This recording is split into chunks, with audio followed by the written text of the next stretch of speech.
Les couches de nuit, c'est un phénomène à travers lequel une personne décide de voler l'énergie de quelqu'un d'autre à son insu. Pour comprendre le bénéfice ou le malheur que peut représenter une couche de nuit, il faut savoir quelle est la portée d'une relation sexuelle d'abord. Une relation sexuelle, qu'elle soit consentie ou non, permet un échange d'énergie. Énergie positive ou énergie négative. Normalement, non, pas normalement, tout le temps. Chaque fois que tu t'unis volontairement ou non à quelqu'un, avec ou sans amour, tu lui donnes un peu de ton énergie et tu reçois un peu de son énergie. Il y a donc un échange qui se produit. Au fond, pendant la relation sexuelle, les différences et les frontières des corps disparaissent. Il y a une union des corps physiques, il y a une union des corps invisibles à travers l'union des chakras. Si tu ne sais pas ce que c'est qu'un chakra, sache que sur ta colonne vertébrale, il existe 7 catalyseurs d'énergie, 7 pompes d'énergie qui ont pour but de stabiliser ton existence. Et ces pompes d'énergie définissent ta croissance ou alors ta déchéance, ta réussite ou ton échec. Quand tu fais donc l'amour avec quelqu'un, il y a donc pendant votre étreinte physique des contacts entre vos deux chakras. Le chakra de la tête, le chakra du cou, du cœur, du plexus solaire, du nombril, de la base, c'est-à-dire du sexe. C'est évident. Et vous devez comprendre que c'est souvent, de manière inconsciente, au niveau des chakras, que vous faites donc les bises, que vous faites souvent. Et toutes les positions que vous manifestez pendant ces relations sexuelles sont autant de, on va dire quoi, autant de branchements aux différents chakras qu'il y a sur quelqu'un. C'est très important. Ça veut dire que tu peux te brancher à travers telle position dans l'acte sexuel sur le chakra de la gorge, chakra de la bouche, tu peux te brancher sur le troisième œil, tu peux te brancher sur le plexus solaire, ainsi de suite, selon la position que tu adaptes pendant la relation sexuelle. Il faut le savoir. Il y a donc des types de positions pendant la relation sexuelle qui donnent un accès direct à tous tes chakras, à celui avec qui tu fais l'amour. Si donc tu fais l'amour avec quelqu'un d'initié, il peut, s'il le veut, te donner beaucoup d'énergie ou alors faire l'inverse, te vider de ton énergie. En général, sauf que ce n'est pas expliqué, dans toutes les positions qui sont représentées dans le Kama Sutra par exemple, ce sont des différents canaux où soit l'homme donne, soit la femme donne. C'est très important. Voilà, mais ce serait presque un cours de sexologie si je commençais à expliquer telle position, telle... Non, ce n'est pas vraiment le but. Je ne fais aucun cours dessus. Je voudrais seulement que vous l'appreniez. Ceux qui viendront en formation pour le mariage, j'irai plus loin avec eux. Mais vous devez savoir que rien n'est fait au hasard. Tout a été pensé. Et parfois, l'inspiration qui vous naît même pendant les relations sexuelles est le fait des esprits que vous appelez. Parce que ça aussi, deuxième chose, les positions sont des... Comment on dit cela? En spiritualité, on dit qu'ils se ressemblent, s'assemblent. Sont des schémas que vous dessinez qui correspondent à des appels que vous lancez à des types d'esprits qui viennent donc permettre de faire passer ton énergie du chakra de celui-ci au chakra de l'autre. Voilà en fait ce qui se passe. Donc, les inspirations que tu peux donc avoir dépendent de ton degré d'élévation. Si tu es très élevé, tu vas avoir l'inspiration pendant la relation sexuelle d'une position que je n'ai jamais vue, mais qui existe, qui te permet une plus grande connexion avec celui avec qui tu fais l'amour. C'est cela en fait, il faut le comprendre.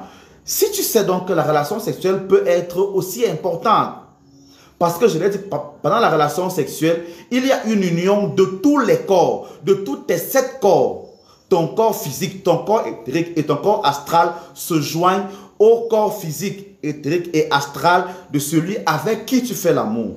C'est pour ça que c'est important de ne pas faire l'amour avec n'importe qui. Il faut le savoir. On ne couche pas avec n'importe qui. Parce que chaque fois qu'il y a mélange des esprits, il y a enfantement des esprits. Il y a enfantement des esprits. Chaque fois que tu as donc fait l'amour avec quelqu'un, vous deux vous enfantez un esprit. Cet esprit-là a donc pour rôle d'appliquer ce que vos esprits ont dit en communion. Si c'est que tu as fait l'amour avec une personne initiée pour te sucer, l'esprit que tu vas enfanter va se charger de prendre ton énergie chez toi et de le lui remettre tout le temps. C'est important. C'est pourquoi tu peux être là. Tu as fait l'amour avec quelqu'un. Tu te trouves très fatigué. Ça veut dire qu'il t'a sucé ou tu lui as donné. C'est la même chose. Tu as besoin de beaucoup manger. C'est pour ça que parfois, avant de coucher avec des femmes, des hommes leur donnent à manger. C'est-à-dire, tu remplis la batterie pour que le moment venu, quand elle va se décharger, qu'elle ait quand même un peu de force. Et en général, après même la relation sexuelle, tu as très faim. Tu veux remplacer l'énergie que tu as donnée. Or, quand tu fais l'amour et que tu reçois l'énergie, tu n'as pas faim après. C'est comme ça qu'on peut voir si c'est qu'après, tu as beaucoup donné ou tu as beaucoup reçu. C'est très important. Il faut donc le savoir. Et c'est justement cela, ce phénomène que je vais expliquer là, qui est qu'on peut définir en disant, en vous attachant, vous devenez une seule chair. C'est très important. C'est à cause de cela qu'on ne fait pas l'amour uniquement pour le plaisir. Non. On fait l'amour pour donner de l'énergie et en recevoir. C'est pour cela que la relation sexuelle apporte autant de bien, autant de plaisir et même fait vivre longtemps. Les personnes qui ont un rythme peut-être pas soutenu mais quand même constant de relations sexuelles vivent plus longtemps que les autres. Pourquoi? Parce qu'ils se chargent les énergies tout le temps. Ils se purifient. Ou alors ils se salissent trop et ils meurent vite. Bonsoir Prisca. C'est important. Vous devez le savoir. C'est la raison pour laquelle l'infidélité est très mauvaise. Parce que je me mélange avec ma femme. Je lui donne mes énergies. Si moi maintenant, je vais dehors me mélanger avec une autre femme, je mélange les énergies avec elle, je prends ce mélange-là, je viens encore me mélanger avec ma femme, mais je perturbe l'harmonie mystique qui existe entre nous. Et c'est encore plus grave quand c'est une femme qui va le faire. Pourquoi? Parce que la femme a la capacité de donner la vie. Ça veut dire que si une femme trompe son mari, l'énergie qu'elle va recevoir là-bas dehors peut venir tuer son mari. Le meilleur moyen de tuer un homme, c'est de tuer sa femme. Le meilleur moyen de détruire une famille, c'est de détruire la mère de la maison.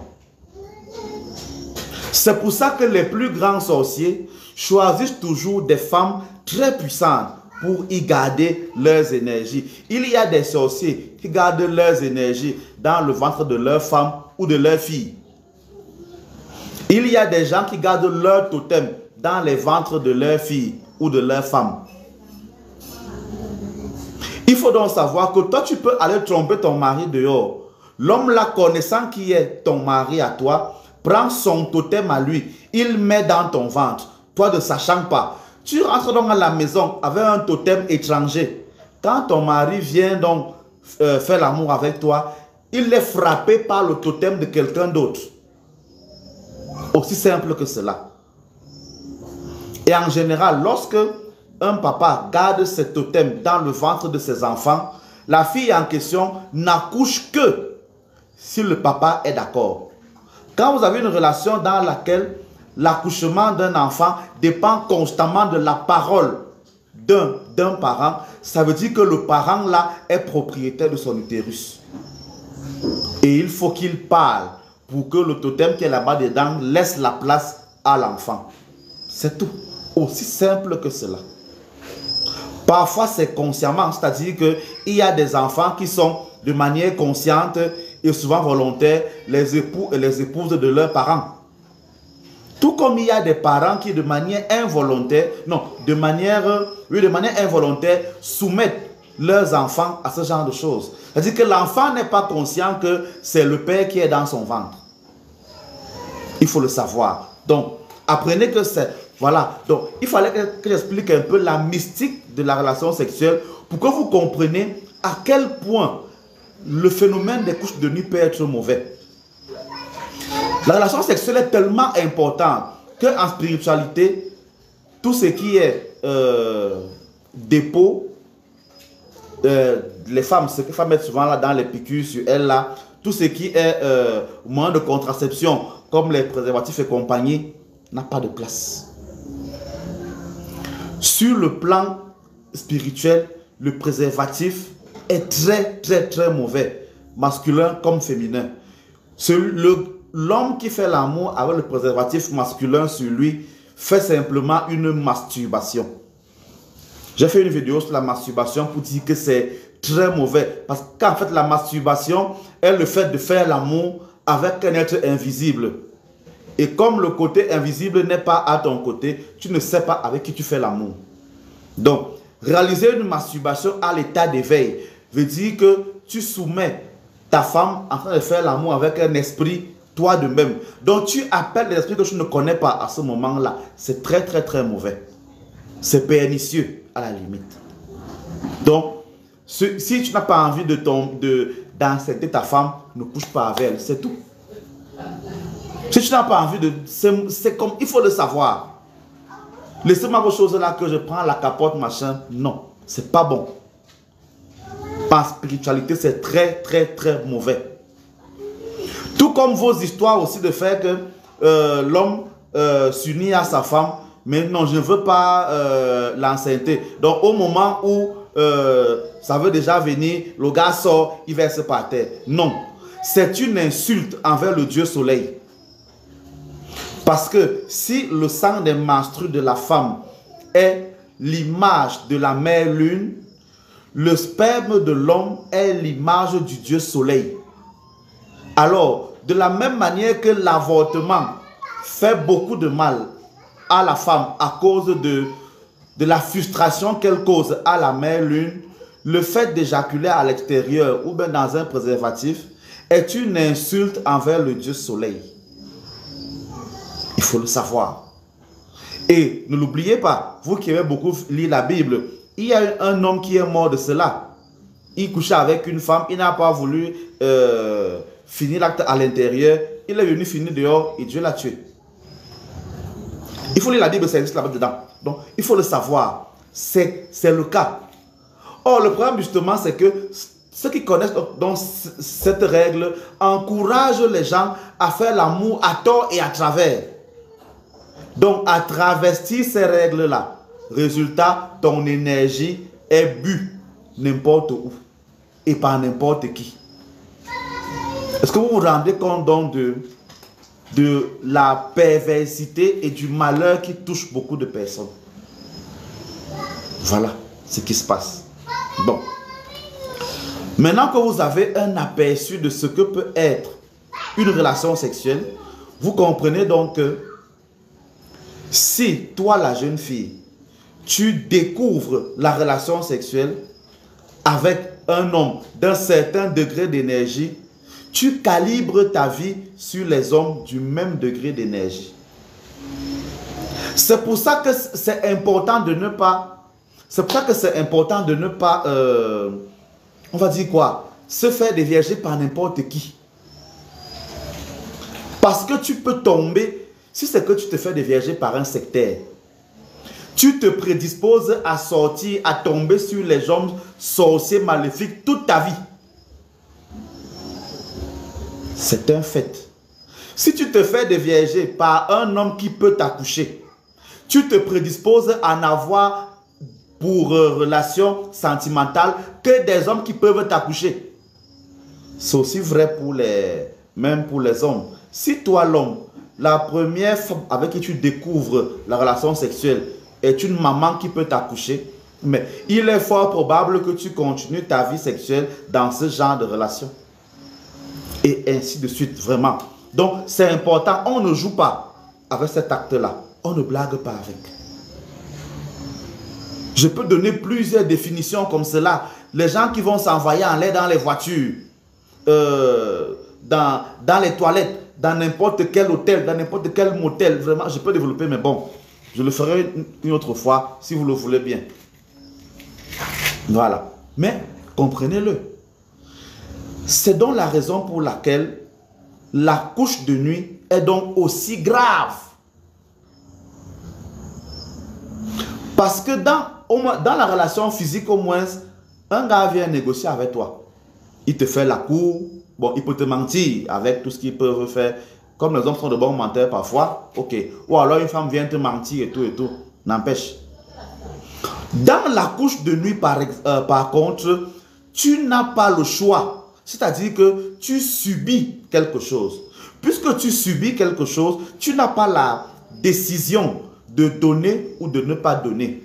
Et dans la couche de nuit, celui qui vient coucher avec toi dépose en toi sa saleté et prend ta lumière. C'est automatiquement, il n'y a pas de couche de nuit où tu reçois la lumière.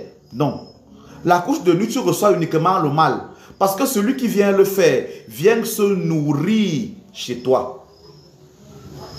Tu peux donc voir quelqu'un qui vient dans ton rêve, il vient t'embrasser. Il veut finir quelque chose dans ton chakra de la gorge. Tu peux voir quelqu'un dans les rêves, il vient te faire bisous au niveau du front. Il veut finir ton troisième œil, le fermer. Ou bien prendre ta capacité de voir. Toi qui étais un visionnaire, tu ne vois plus rien. Tu deviens aveugle. Ou bien quelqu'un qui vient sucer ta tête. C'est pour ça qu'on n'impose pas les mains à n'importe qui. En imposant les mains, on peut prendre quelque chose. Tu comprends? Tu peux donc subir une couche de nuit où quelqu'un vient te sodomiser. Là, c'est grave. Ça veut dire qu'il t'a même fini. Parce qu'il aura pris ton sacrum, là où il y a la base de ta vie. Voilà comment les choses se passent. Donc, la couche de nuit fait plusieurs dégâts. Le premier dégât, c'est que on prend ton énergie vitale. Tu te réveilles donc étant fatigué. C'est-à-dire que tu dors toute la nuit de 22h à 6h à peu près. Je prends par là. Tu te réveilles étant fatigué. Parce que tu as travaillé. Et tu peux imaginer si c'est que tu fais l'amour de 22h à 6h non-stop. Tu peux imaginer la fatigue, le sport que tu as mené. C'est donc l'équivalent de cela que tu subis dans les rêves. Tu peux aller subir une partouze dans le monde mystique. Tout le monde vient te sucer. Tout le monde vient t'aspirer. Tout le monde vient verser dans sa saleté. Tu peux donc être au milieu de beaucoup d'hommes qui viennent déverser sur toi leur saleté. Tu te retrouves que tu es une jeune belle femme, mais les gens ne t'aiment pas. Parce que les gens ont des choses. On a versé du sperme mystique sur ta face et on y a mis un voile. On a mis dans ton corps des vers des femmes, des vers mystiques qui t'empêchent de tomber enceinte. Et entre autres, la couche de nuit vient donc le faire. On vient sucer ton énergie. De la même manière, tu ne peux pas rêver que tu fais une fellation ou autre chose de ce genre dans le rêve et penser que c'est positif. Ah non. C'est forcément négatif. Et c'est comme ça que beaucoup de gens souffrent. Maintenant, la couche de nuit est encore mauvaise parce que moi, je peux être un homme, mais je fais une couche de nuit avec un autre homme. Dans le rêve, il peut se transformer en femme. Tout comme dans le rêve, il peut rester homme, mais avoir un organe génital féminin. Beaucoup d'hommes l'ont vécu. Il faut le savoir. Beaucoup d'hommes l'ont vécu. Dans le rêve, tu peux te retrouver que ton enfant qui est sorcier vient faire l'amour avec toi. Tu peux te retrouver que toi qui es médecin ou infirmier, le malade que tu as laissé à l'hôpital qui est malade, vient faire une couche de nuit avec toi. Tu peux te retrouver que ton élève C'est-à-dire quelqu'un, tu peux donner cours à quelqu'un. Ton élève vient la nuit et couche avec toi. Tu peux vivre cela parce que tu n'as pas le choix. Tu es à la merci de celui qui est plus fort que toi. Ça peut même encore être plus grave. C'est ton propre père, vivant ou mort, qui vient coucher avec toi. C'est ta propre mère, vivante ou morte, qui vient coucher avec toi. Il faut le savoir que c'est possible. Voilà donc pourquoi la relation, la couche de nuit est aussi mauvaise. Tu peux donc tomber enceinte après des couches de nuit. Il y a beaucoup de femmes qui tombent enceintes après des couches de nuit. Il y a donc des grossesses aussi mystiques, j'entends. C'est-à-dire, ton ventre gonfle alors qu'il n'y a rien à l'intérieur. Il n'y a rien physiquement à l'intérieur. Mais mystiquement, il y a quelque chose. Tu peux être là qu'après des couches de nuit, tu as des kystes et des myomes dans le ventre qui ont pour but justement de te pomper le sang pour le donner à quelqu'un d'autre. Donc, il y a tout ce genre de maléfices-là que vous pouvez avoir. Il y a des personnes qui, après des couches de nuit, se sont retrouvées avec des serpents mystiques dans leur corps. Il faut le savoir. Donc, il y a tellement de malheur dans ce genre de pratique que vous devez en être conscient. C'est la raison pour laquelle il faut beaucoup se protéger contre cela. Il y a même des fois où tu as même une couche de nuit, mais tu oublies que tu as une couche de nuit. En général, comment on sait qu'on a perdu son énergie dans la nuit? Les femmes vont se réveiller avec beaucoup de pertes blanches. Elles vont se réveiller en étant très fatiguées, du moins l'homme comme la femme, se réveiller en étant très fatigué. Comment tu dors? Je te réveille étant fatigué. Se réveiller avec les maux de tête ne veut pas dire qu'on a fait une couche de nuit. Uniquement les maux de tête, n'est-ce pas? Les maux de tête signifient que tu as vu quelque chose, que ton troisième œil était en activité. Voilà. Mais se réveiller étant fatigué et épuisé, ça veut dire que tu as donné.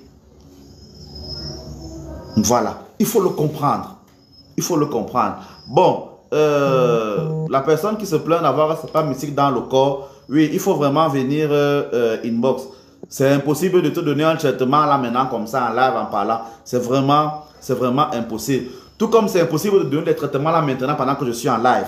Pendant que je parle normalement, tu dois être capable, toi qui m'écoutes, de faire le diagnostic de ta vie.